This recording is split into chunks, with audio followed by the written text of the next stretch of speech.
ரமேஷ் ரமேஷ் கேக்குதா ரமேஷ்? இருங்க ஒரு சொல்லுங்க சொல்லுங்க சார் நம்ம ரமேஷ், இப்போ நீங்க இருக்கிறது வந்து வியாசர்பாடி. வியாசர்பாடியில இருந்து அப்படியே ரைட் எடுத்தீங்கன்னா அந்த ஏரியா வரும். ஆமா, லெஃப்ட் எடுத்து எல்லா ரோடுமே தண்ணி இருக்கா இல்ல எப்படி ரமேஷ்? அதாவது வந்து சுரேஷ், நீங்க வந்து சொல்றது வந்து அங்க இருந்துட்டு இந்த நொரநாட்டியம் எல்லாம் பேசக்கூடாது.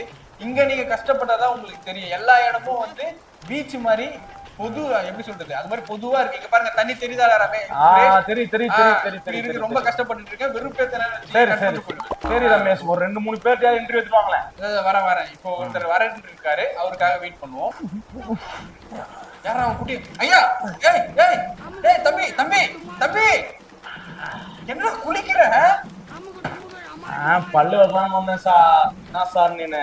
பல்லு வளர்க்கலாம்? ஆமா தம்பி, மழை பெய்யுது, எல்லாம் வெள்ளத்துல இது பண்றாங்க, அடிச்சுட்டு ஓடிட போற.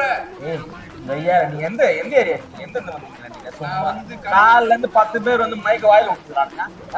நான் சொல்லிட்டேன், தண்ணி நிக்குது. தண்ணி எடுங்கயானா சும்மா இன்டர்வியூ மட்டும் எடுத்துக்கிட்டு தண்ணி நிக்குது, நீங்க மக்கள் அவதி போடுறாங்கன்னா பின்ன அவதி தான் போடுறாங்க. யோ மையால ஊட்டதான் பேசுறீங்க.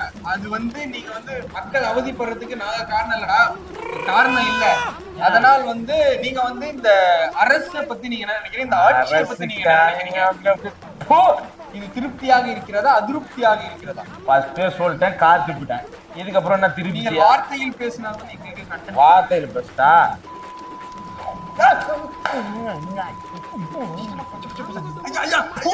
போதுமா? இது அந்த மாதிரி சேனல்ல போதுமா? போதும் போங்க.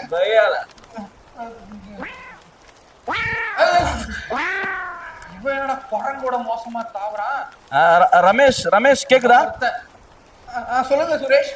இல்ல, இப்போ இன்டர்வியூ ஒரு 2 பேர் எடுத்தீங்களா? எத்தனை? இன்னும் ஒரு 10 பேர் அந்த ஏரியால எடுக்குன்றாங்க. சுரேஷ், விவரம் தெரியாம பேசாதடா. இந்த ஏரியா வந்து ரொம்ப சேஃப் இல்ல. எனக்கு தெரிஞ்சு மட்டை பண்ணிடுவாங்க. நம்ம வேற ஏரியாவுக்கு போவோம்.